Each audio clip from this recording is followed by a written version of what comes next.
자, 이제 앞에 화면 볼게요. 자, 오늘 수업에서는 좀 재밌는 걸 하나 만들어 볼 거예요. 자, 지금 앞에 화면에 제가 띄워드리고 있는 이 녀석을 만들어 볼 겁니다. 얘는 보시면은 일단 우리가 이걸 보고 파악할 수 있는 거, 뭔가 글자가 많이 쓰여져 있고요, 보도로 감싸져 있고 가운데 정렬되어 있고, 그 녀석이 화면의 높이를 가지고 있죠. 자, 그리고 이 왼쪽에 보면 뭔가 있습니다. 이 녀석이 사실 메인이고 얘는 일종의 그냥 본문 컨텐츠 느낌으로 아무거나 넣어놓은 건데, 이 녀석 마우스를 올렸을 때 지금 마우스를 올리기 전과 후가 달라요. 그리고 올라가 있는 걸 보면 1차 메뉴 아이템 들어가 있는 거 보니까 우리가 지금까지 만들었던 메뉴들 비슷하게 좀 진행을 해보겠구나 라는 걸 알 수가 있을 거고, 그리고 또 이제 플러스가 되어 있고 플러스가 없고 이런 차이가 좀 있습니다. 그리고 플러스에 마우스를 올렸을 때는 여기가 이제 마이너스로 바뀌면서 2차 메뉴가 나타나고 있죠. 여기도 마찬가지로 플러스가 들어가 있는데 플러스에 마우스를 올리게 되면 당연히 그 다음 차수의 메뉴들이 나타나겠죠. 이런 식으로 플러스가 없는 녀석들의 마우스를 올려봤자 그 다음 메뉴가 나타나거나 하지 않습니다. 그래서 지금 얘를 보고 판단할 수 있는 거, 우리가 지금까지 만들었던 메뉴, 3차 메뉴 드롭다운 메뉴를 이제 완전히 드롭다운식은 아니고 옆으로 해서 약간의 변형이 일어난 메뉴를 만들어야 되겠구나 라는 거. 그리고 메뉴 구조를 봤을 때 다음 메뉴가 있는 녀석이 있는가 하면 없는 녀석도 있으니까 이거는 완벽하게 반복 구조가 안 되겠구나. 그러니까 젠코딩으로 한 번에 모든 구조를 다 만들 수는 없겠구나. 필요에 따라서 좀 별도로 작업을 해줘야 되겠구나 라는 거 생각할 수 있을 것 같고요.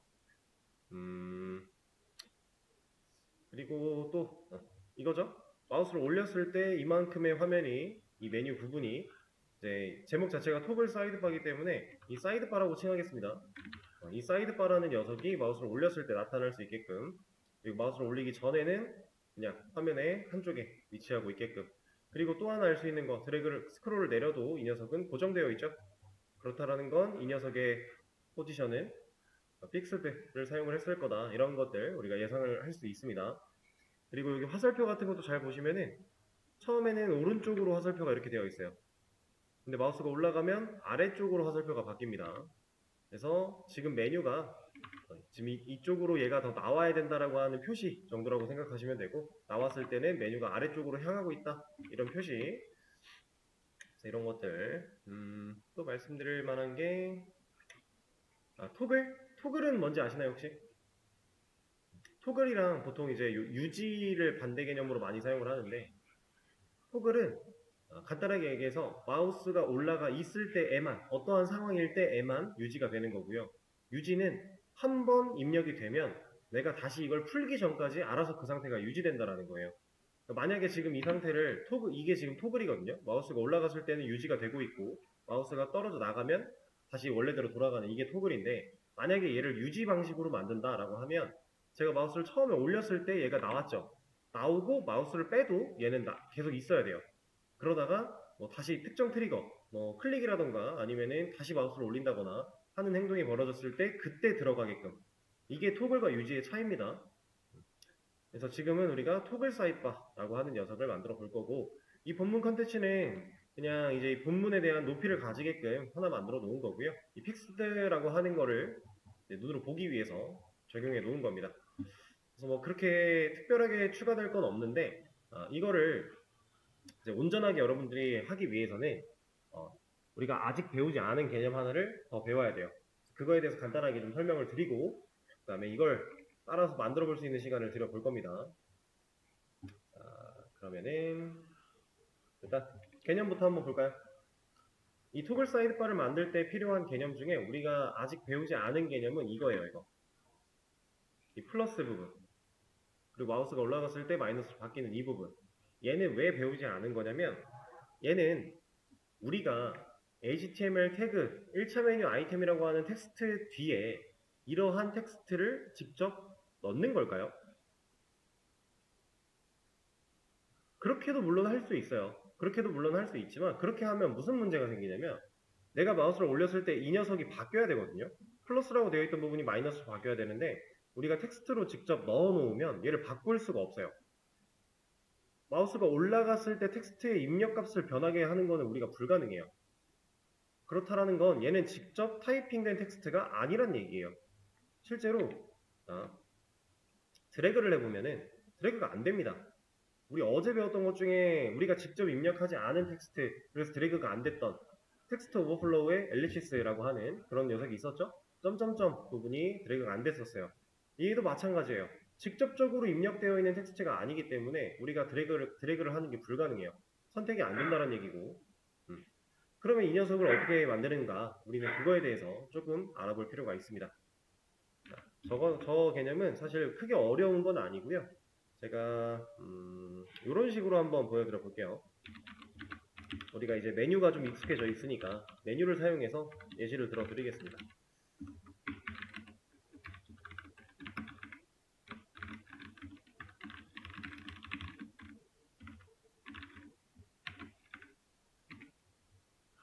자, 이렇게 메뉴 아이템들을 좀 만들어 놨어요. 디자인 따로 엄청나게 건드릴 거 아니고요. 이 상태에서 제가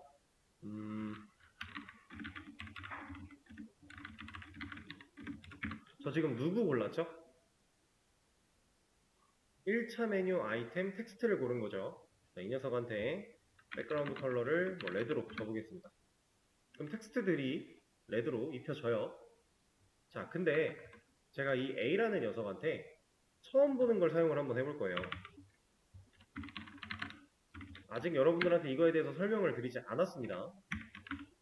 근데 이것만 추가를 했는데도 불구하고 지금 백그라운드 컬러는 사라졌죠? 더 이상 A, 메뉴 아이템 텍스트라고 하는 이 A 태그를 직접적으로 선택하고 있지 못한 형태가 된 거예요. 자, 그래서 이 안쪽에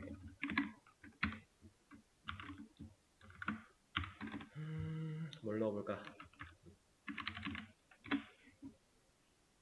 자, 아직 설명을 드리지 않은 상태에서 이 콜론 2개, 그 다음 애프터라고 하는 게 나왔고요. 그 다음 컨텐츠라고 하는 스타일을 부여하더니 테스트라고 문자를 줬어요.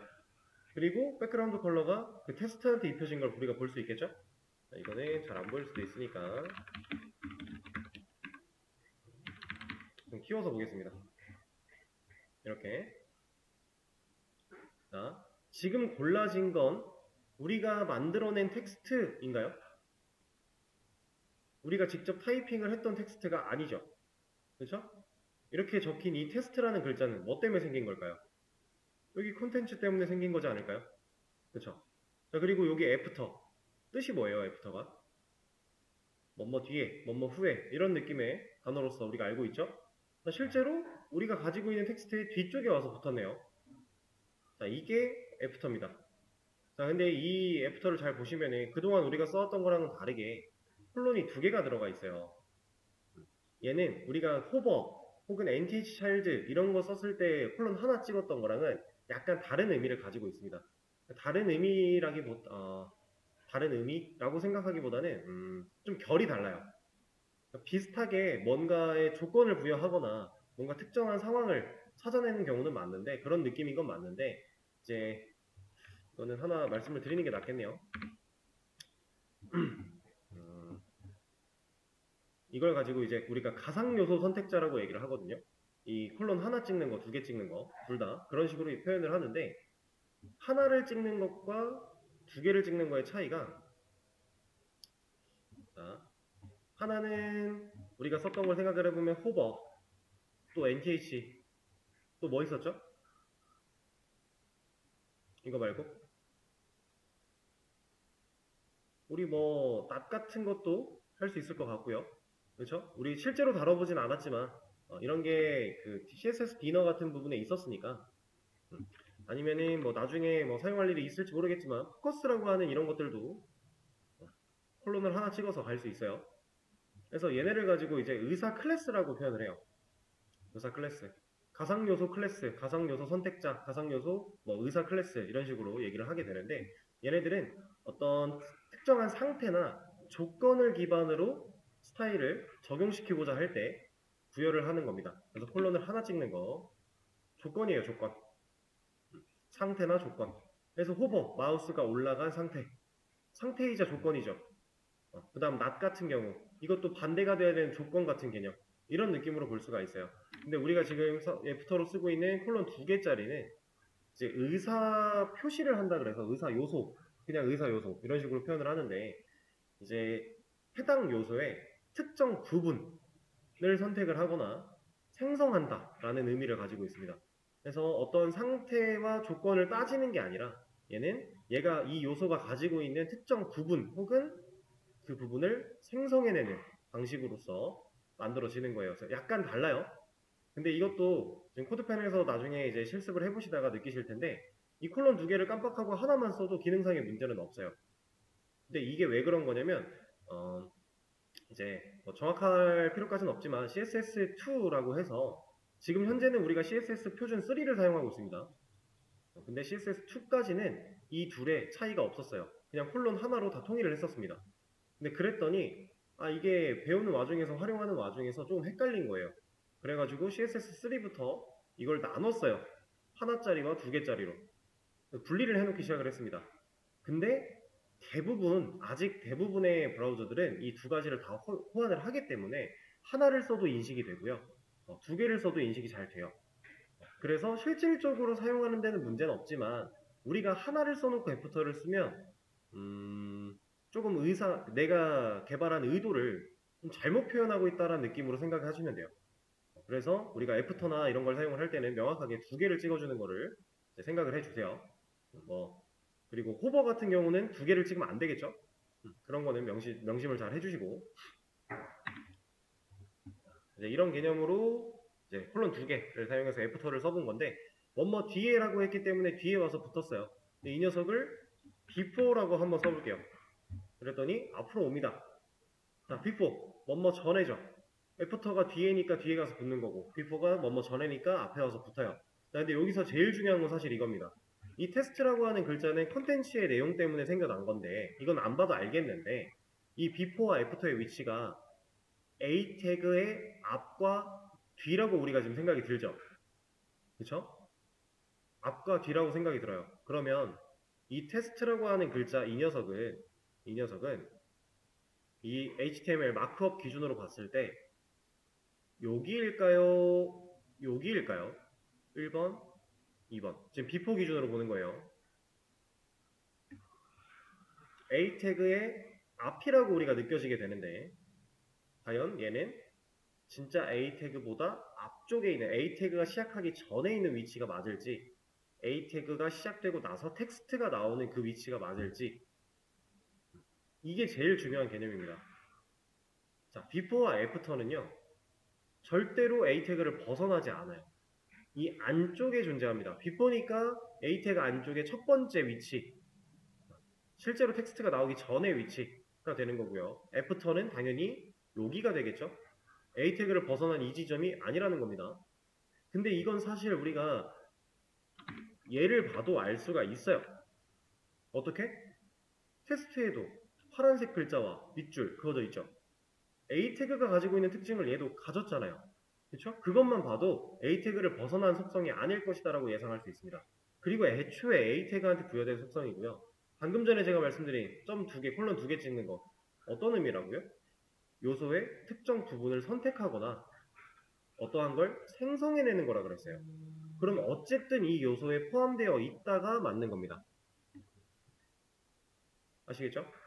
그래서 이게 제일 중요한 개념이고 지금 애프터, 비포 이 녀석 같은 경우는 조금 더 자세하게 알아보자면 저는 개발자 도구로 한번 볼게요.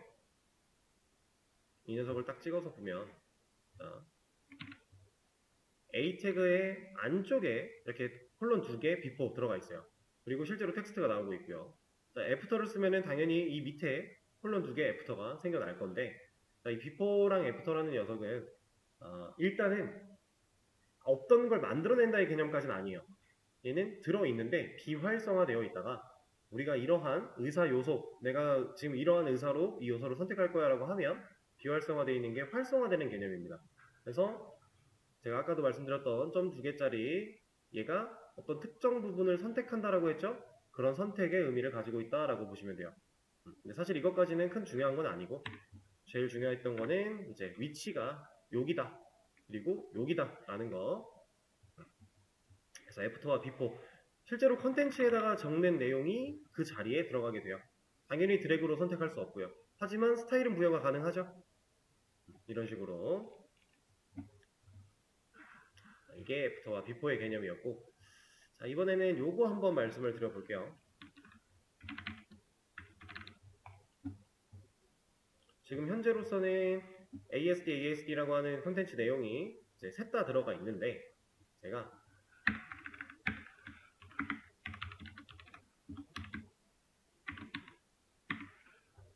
이렇게 만들어 놓고요. 여기까지 사실 갈 것도 없어요. 그냥 UL 하나만 있어도 돼요. 이렇게만 가보죠. 이렇게 만들어 놓고 여기다가 이런 걸 한번 골라볼게요. 아이고. 자, 그리고 우리 그동안 first child, last child, anti child를 써봤는데 only child 아직 안 써봤었어요. 근데 only child 이게 뭐 같아요? 지금 선택된 것만 봤을 때 첫 번째 거와 세 번째 건 선택이 됐는데 두 번째 건 선택이 안 됐죠. 그러면 지금 첫 번째 것과 두 번째 것과 세 번째 것의 차이가 뭐예요? 지금 A를 기준으로 보는 거예요. A 태그. A 태그 딱 볼게요. 얘는 혼자 있죠. 형제가 없죠. 얘는 UL이라고 하는 동생이 하나 생겼죠. 형제가 있습니다. 얘는 없죠. 근데 1번과 3번만 골랐대요. only child. 이게 단어가 가지는 의미를 우리가 직역을 해봤을 때 오직 자식이잖아요. 그렇죠? 그래서 우리가 생각할 수 있는 쉬운 말로 독자 정도라고 생각할 수 있습니다. 외동. 혼자다. 형제가 없다. 라는 의미예요. only child. 형제가 없는 녀석을 선택하겠다라고 하는 게 only child입니다. 자, 근데 제가 이걸 지금 알려드리는 이유는 이것 때문이에요. 아까 전에 이거 봤을 때 2차 메뉴가 존재하는 녀석들한테만 플러스가 있어야 되죠. 그럼 얘는 독자가 아닌 애들에게만 플러스가 부여되는 거겠네요. 이 녀석은 독자이기 때문에 2차 메뉴 형제로 가지지 않으니까 이런 플러스가 없는 거고요. 얘네들은 독자가 아니라 형제가 있고, 왜냐? UL이라고 하는 2차 메뉴가 존재할 거니까 형제가 있는 녀석들만 플러스를 줘야 된다라고 하는 조건을 찾아내는 방식을 지금 설명드리고 있는 겁니다. 근데 지금 우리는 독자만 골랐으니까 원하는 건 반대 개념이잖아요. 이 녀석한테만 얘한테만 애프터를 부여하고 싶은 거예요. 지금 그런 상황 가정이에요. 그래서 우린 얘를 찾아갈 건데 독자라는 걸로 찾을 수 있어요. 근데 아쉽게도 독자가 아닌, 외동이 아닌 형제가 있는 녀석만 고르는 선택자는 그냥은 없어요.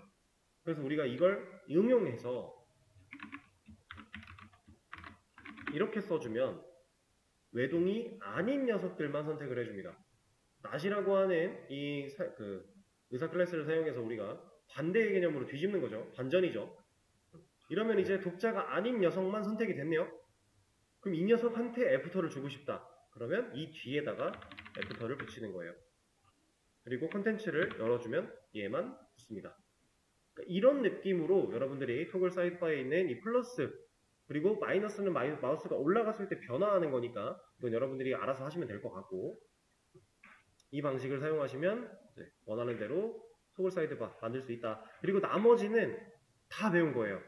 이 방금 전에 말씀드린 이 가상 의사 요소 선택자 한 가지와 애프터 비포 이런 거 한 가지와 이 독자 개념을 뒤집어서 독자가 아닌 녀석들만 찾아내는 이 개념 두 가지 빼고는 다 배운 거니까, 자, 이제부터 이 토글 사이드바를 만들어 보시면 되겠습니다. 제가 이거는 수업 페이지에 링크를 하나 열어 드릴 거니까요. 이 링크를 타고 들어오시면 이 원본이 있어요. 이거 보시면서 내가 뭘 해야 되겠구나 이런 걸 따져가며 진행을 해보시면 되겠습니다. 제가 시간을 들여볼게요. 시작해 보시죠. 자, 잠깐 앞에 화면 볼게요. 기본적인 구조를 살짝 잡고 나서 설명을 살짝 드리고 나서 여러분들이 또 조금 더 해볼 수 있는 시간을 드려보도록 하겠습니다. 일단은 지금 이걸 만들기 위해서 이 본문 내용은 잠깐 제쳐 두셔도 돼요. 어차피 얘는 중요한 게 아니기 때문에 얘는 지금 당장 고민할 필요는 없어요. 그래서 우리가 이제 토글 사이드바라고 하는 이 녀석한테 조금 집중을 해볼 건데, 자, 얘를 하기 위해서는 우리가 고려해야 되는 상황들이 몇 가지 있습니다. 우리가 뭔가 디자인을 만들어 나갈 때 항상 첫 번째로 고민해야 되는 게 이제 레이아웃이라고 말씀을 드렸어요. 그냥 눈에 보이는 대로 직관적으로 찍어 나가도 어느 정도 흉내는 낼 수 있지만 실질적인 기능을 만들어 나가는 데 있어서 조금 한계가 있을 수 있기 때문에 우리가 레이아웃을 좀 생각을 해야 됩니다. 자, 당연히 아직 뭔가를 보고서 그걸 따라 만드는 경험이 부족할 수밖에 없는 타이밍이니까 이 레이아웃을 어떻게 선정해야 되고 어떤 식으로 구조를 잡아야 되는지 어려울 거예요. 근데 그럼에도 불구하고 다른 설명 없이 시간을 들였던 이유는 그 고민을 직접 해보셔야 돼요. 그렇지 않고 제가 알려드리는 걸 그대로 따라하기만 하다 보면 거기까지밖에 생각을 못해요. 조금만 달라져도 어떤 식으로 해야 되지 하면서 막막해질 거라서 스스로 고민해 볼 수 있는 시간을 좀 들여봤다라고 느껴주시면 될 것 같고요. 자, 지금 이 상황은 레이아웃을 잡는 방법은 여러 가지가 있을 건데 저는 이런 식으로 한번 접근을 해 볼 거예요. 뭐냐? 일단은 가장 큰 사이드바라고 하는 이 영역 자체를 컨트롤할 수 있는 무언가를 하나 만들어 낼 거고요. 이 영역 안쪽에 분리를 좀 시킬 겁니다. 어떻게 분리를 할 거냐? 이만큼은 메뉴죠. 이건 우리가 그냥 해오던 메뉴예요. 메뉴는 메뉴대로 하나의 레이아웃을 잡을 거고요. 그리고 메뉴 말고 이 녀석을 위한 레이아웃도 하나로 별개로 잡아줄 거예요. 그래서 방법은 여러 가지가 있겠지만 저는 이런 식으로 할 거다라는 건데 일단은 의미를 좀 쉽게 설명드리기 위해서 클래스 이름을 붙여가면서 해볼게요. 첫 번째 div 이 녀석은 애초에 사이드바 자체가 될 거예요. 그래서 사이드바라고 이름을 지어줄 거고 이 안에다가 div를 또 하나 만들어 낼 건데 이 녀석의 이름은 그냥 스테이터스 아이콘 정도로 하겠습니다. 제가 말씀드렸던 이 화살표에 대한 부분을 하나의 구조로서 담기 위해 만들어 놓은 건데 div 2개 만들어 줄 거고요. 이 안에다가 간단하게 화살표 표시를 좀 만들어 줄게요. 아래 화살표가 여기 있네요. 여기죠. 이렇게 오른쪽 화살표와 아래 화살표 두 개를 좀 만들어 주겠습니다. 자, 그리고 나서 이 스테이터스 아이콘을 이거랑 별개로 하나의 구조로서 제가 1차 메뉴를 하나 만들 겁니다.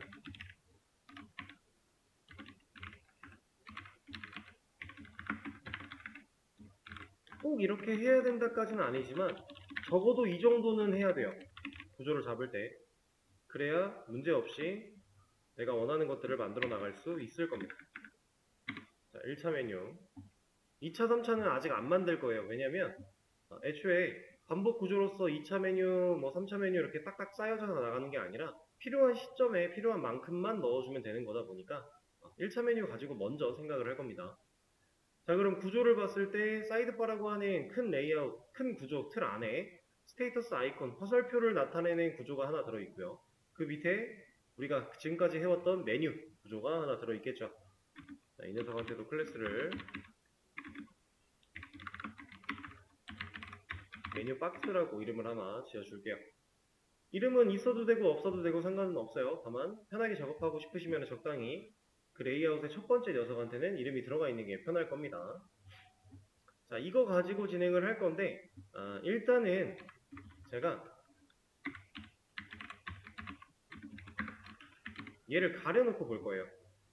구조를 먼저 잡긴 잡았지만 이 구조를 그대로 두고 작업을 하다 보면 헷갈릴 수 있으니까 지금 건드릴 부분이 아닌 녀석을 일단 가려놓고 그리고 나서 이 화살표에 먼저 집중을 좀 해보겠습니다. 자, 그리고 당연히 노멀라이즈는 해줘야겠죠?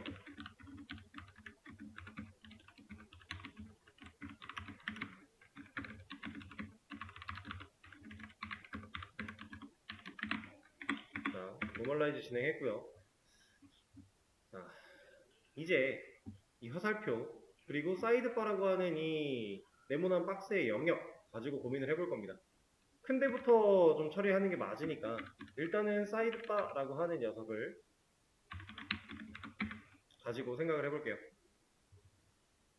자, 얘가 마우스를 올리기 전에는 얇다가 마우스가 올라가면 커져야 돼요. 그렇죠? 자, 일단은 이 사이드바라는 녀석이 이만큼의 사이즈를 가지고 있긴 해야 되겠네요. 그래야 마우스를 올렸을 때 이만큼이 나타날 거니까. 혹은 너비가 변화해야 되는 그런 상황일 거예요. 방법은 여러 가지가 있겠는데, 자, 제가 어제 수업에서 이만큼을 차지할 수 있는 방법에 대한 걸 몇 가지 알려드렸죠. 그 중에서 가장 쉽게 접근할 수 있었던 것, 앱솔루트를 사용해서 탑0, 바텀0 그런 방법이 있었죠. 그리고 너비를 지정하는 방식이었어요. 이 녀석한테 너비를 한 300픽셀 정도를 줄 거고, 백그라운드 컬러를 일단은 블랙으로 한번 줘보겠습니다. 그리고 이 녀석한테 포지션 앱솔루트 부여할 거예요. 그리고 높이 부분에 대한 거는 탑0과 바텀0 가지고 처리를 하겠다. 만들어졌죠? 이렇게 바로 보면은 헷갈리니까 이렇게 한번 해볼까요? 색깔을 이렇게 만들어 냈습니다. 자, 이 녀석이 처음부터 이렇게 나와 있으면 안 되죠. 처음에는 어떻게 되어 있어야 돼요? 한 요 정도만 되어 있어야 돼요. 그러면 자, 제가 여기서 한 가지 퀴즈 아닌 퀴즈를 드려볼게요. 처음에는 이만큼만 나오다가 마우스가 올라가면 이만큼의 너비를 가져야 되는데 이 녀석은 너비가 변경되는 게 맞을까요? 얘는 위치가 변경되는 게 맞아요. 근데 왜 그런 거냐면 얘가 너비를 변경하는 방식으로도 효과는 똑같이 줄 수 있어요. 다만 이 사이드바라고 하는 회색깔 영역 안쪽에는 메뉴 아이템들이 쌓여야 되죠. 1차 메뉴라는 구조가 쌓여야 돼요. 근데 실제로 너비가 줄어들면 그 1차 메뉴에 대한 애들은, 그 텍스트들은 어떻게 돼요? 이만큼 너비 안에, 큰 300만큼의 너비 안에는 문제없이 이렇게 나오겠지만 너비가 줄어들면 얘네들은 줄을 바꾸겠죠. 뭐 강제로 줄 안 바꿀 수 있잖아요. 네, 안 바꿀 수 있죠. 대신 삐져나가겠죠. 그쵸? 만약에 진짜로 너비를 변경시키는 방식으로 얘를 구현을 하고 싶다라고 하시면 1차 메뉴에 해당하는 이 메뉴 아이템들을 처음에는 진짜 디스플레이 논으로 안 보이게 했다가 마우스가 올라가면서 얘가 너비가 증가되면 그때는 디스플레이가 블락으로 변하도록 만들어줘야 돼요. 그렇지 않고서는 온전하게 얘네들을 가질 수가 없습니다. 자, 제가 그냥 간단하게 보여드리면 가려놓은 걸 없애고요. 이 너비가 실제로 300이 아니라 한 100으로 줄었다가 이게 300으로 늘어나야 된다면 얘네들이 이렇게 줄을 바꿔버릴 거잖아요. 이거 줄 안 바꾸면 삐져나갈 거니까. 올바르지 못하다는 얘기죠. 그래서 이것보다 조금 더 편하게 작업할 수 있는 방식이 뭐냐면 이 사이드바라는 회색깔 영역을 가진 이 부분을 제가 화면상에 이만큼 이동시킬 거예요. 화면에서 이쪽으로 이동시킬 겁니다. 이걸 뭘로 해요, 우리는? 지금 이 녀석이, 이 앱솔루트인 이 녀석이 왜 여기서부터 300픽셀만큼 이렇게 나왔어요?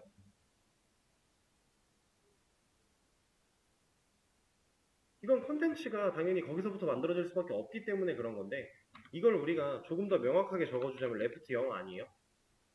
화면 기준 왼쪽에 0에 붙어있는다. 그럼 제가 화면 기준 마이너스 100픽셀 했다. 그럼 화면에서 100픽셀만큼 왼쪽으로 들어가겠죠. 지금 이건 실제로 작아진 게 아니라 작아진 것처럼 보이게 숨어버린 거예요. 그죠? 그럼 얘를 더 보내면 더 들어가겠죠. 더 보내면 이런 식으로 계속 들어가겠다라는 겁니다.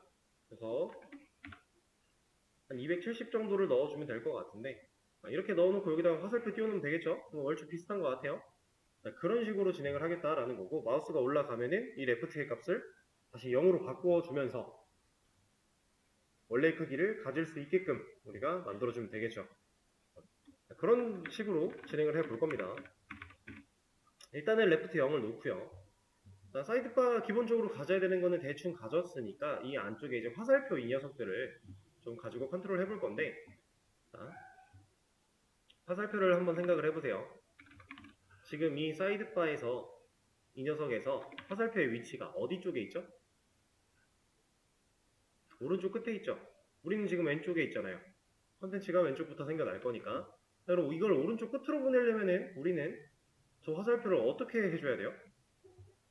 우측 정렬을 해줘야겠죠. 그래야 오른쪽 끝으로 갈 거니까. 사이드바에 자식으로 있는 스테이터스 아이콘 이 녀석을 선택해서 이 녀석들의 정렬을 텍스트 얼라인 라이트 진행하겠다. 그럼 갈 거잖아요. 그죠? 자, div가 글자라서 간 건가요? 아니죠. 그냥 div가 가지고 있는 영역 안에서 글자가 움직일 공간이 있었기 때문에 간 거죠. 자, 그럼 이 상태에서 제가 이런 것도 한번 찍어 볼게요.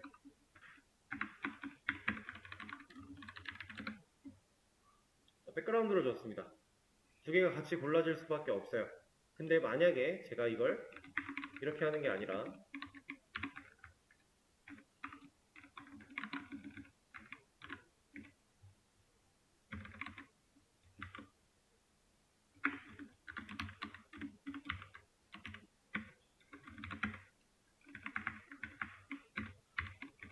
이렇게 준다면 첫째 자식인 오른쪽 화살표만 선택이 되겠죠. 그리고 저는 막내도 하나 골라볼 거예요. 근데 이걸 왜 이렇게 고르느냐? 애초에 두 개가 같이 나오는 게 아니잖아요. 하나가 나오고 있다가 마우스가 올라가면 다른 애가 나와야 돼요. 그럼 얘네 둘이 동시에 둘 다 나타나고 있는 경우는 없다는 얘기죠.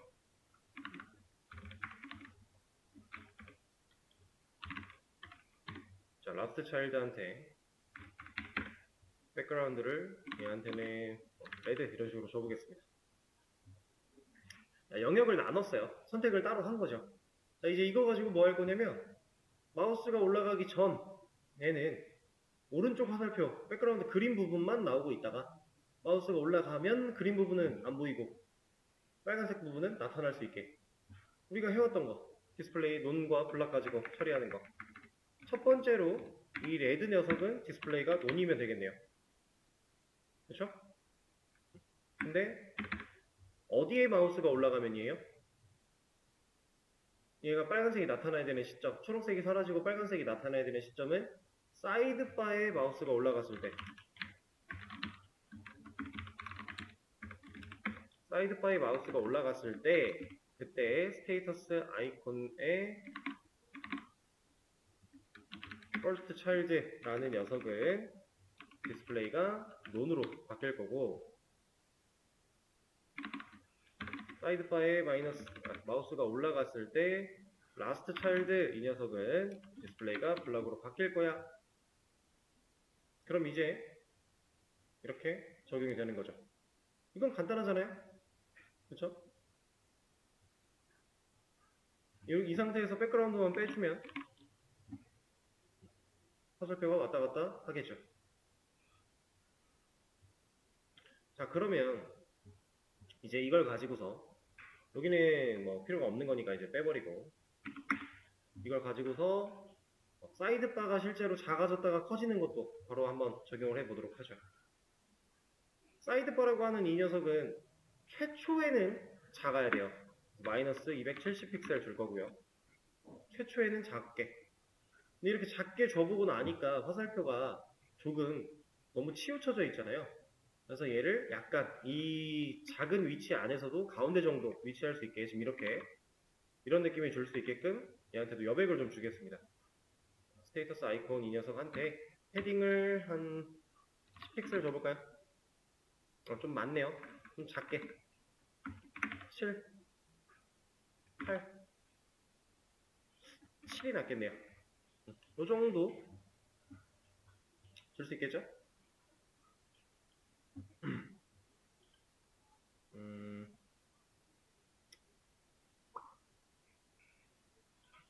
근데 이러면은 사실 상관은 없겠지만 좀 더 정확하게 이 녀석한테 주도록 하겠습니다.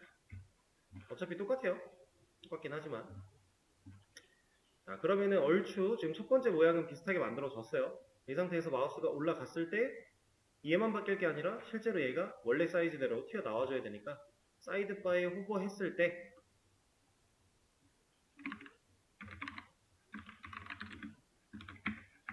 사이드바에 호버했을 때 그 사이드바 녀석 자체가 레프트가 0이 될 수 있게. 그러면 이렇게 상황 이해되시나요? 위치를 마이너스 270 픽셀만큼 왼쪽으로 가 있던 녀석을 이제 화면 기준 0 픽셀부터 움직여 주는 거죠. 근데 이렇게 했을 때 너무 딸깍딸깍 움직여요. 좀 안 좋죠, 거기? 그래서 얘를 좀 부드럽게 움직여주기 위해서 트랜지션을 줄 건데 저는 호버했을 때만 줄 게 아니라 사라질 때도 같이 적용이 됐으면 좋겠으니까 이 녀석한테 주겠습니다. 레프트 한 1초 줘볼까요? 2초? 자, 그러면 이제 늘어날 때 2초, 줄어들 때 2초 들어가겠죠? 근데 문제는 이 2초라는 시간이 생각보다 너무 길어요. 메뉴가 열리는데 2초나 걸리면 한국 사람들은 이거 답답해서 못 씁니다. 그래서 보통 1초가 넘으면 안 돼요. 보통 한 0.3초에서 0.5초 사이 그 정도가 제일 깔끔한데 0.5초? 이 정도만 해도 나쁘진 않죠. 조금만 더 빠르게 해볼까요? 3초? 요게 조금 더 낫겠네요. 0.3초 이런 느낌. 이 정도 속도는 돼야 한국 사람들이 불편함을 느끼지 않아요. 자, 그리고 마우스가 올라갔을 때 또 변해야 되는 것들은 배경색이 검해져야 되고 글자색이 하얘져야 되고 이런 것들이 있네요. 그럼 이거는 마우스가 올라갔을 때에 대한 내용이니까 여기다가 컬러를 화이트로 그리고 백그라운드 컬러를 블랙으로 바꿔주겠습니다. 그러면 이렇게. 근데 이 검은색으로 바뀌는 것도 약간 너무 딸깍 바뀌는 느낌이 없지 않아 있으니까 트랜지션에 추가해 주도록 할까요? 백그라운드 컬러에 대해서 얘도 똑같이 0.3초 부여하겠습니다. 그러면 좀 더 자연스럽게 이렇게 색깔이 변하고 있네요. 이렇게. 자, 기본 나왔죠?